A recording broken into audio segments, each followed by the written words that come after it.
In support of the Building on Excellence strategic plan for student success, San Diego State University adopted supplemental instruction in 2 large sections of Psychology 101.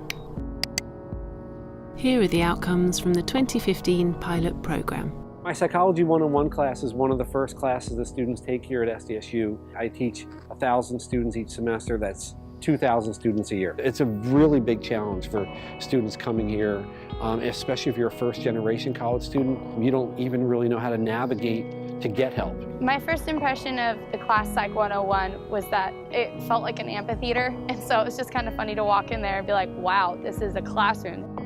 The Psych 101 is one of the more rigorous GE classes. Dr. Lemakis was teaching all of us at once. All that information was just kind of overwhelming. I never raised my hand or asked a question or things like that because it was too scary for me to be wrong in front of a group of 500 kids. In the particular class that we were focusing on this last fall semester, anywhere from 20 to 40% of those students would have to repeat the class. It keeps people from graduating on time. It takes longer time to degree. It slows students through the major because classes are being filled with people who should have already been done with them and so forth. And that's, I think, the biggest challenge for me is finding ways to reach the kids who are struggling early on. We really want to get these students out into the California workforce as soon as possible. So there's a variety of reasons why it really makes a lot of sense to help them be successful on their first attempt at that class. We were really interested in trying to find ways to decrease that DNF rate in the class. And what we came upon was supplemental instruction. Supplemental instruction is a peer-led academic assistance program that involves regularly scheduled informal study sessions. It focuses not on high-risk students, but on high-risk courses.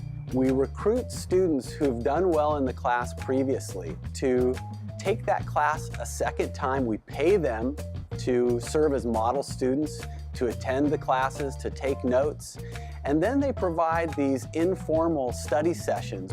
They're not tutoring the students, they're really getting the students to use that information in some interactive, interdependent way.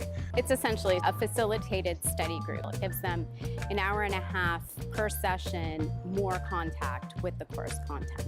It's really helpful because it takes people who don't know each other and puts them together and says, we all are learning the same thing, we're all making the same mistakes, it's okay, that's totally fine, we're going to get to this common goal, and it's just really a cool, comfortable place to learn and make friends.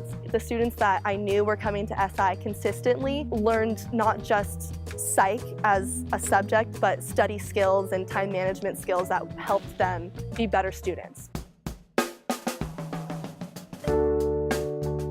It was incredible to discover that there were over 1,200 student visitors who came voluntarily. 93 students attended more than 5 of the sessions, and nearly 300 unique student attendees. Students who didn't go to SI before the first test, but then did between test 1 and test 2, when we analyzed that specifically for students who had gotten D's or F's, we were able to get 2/3 of those students out of the DNF range on test number 2.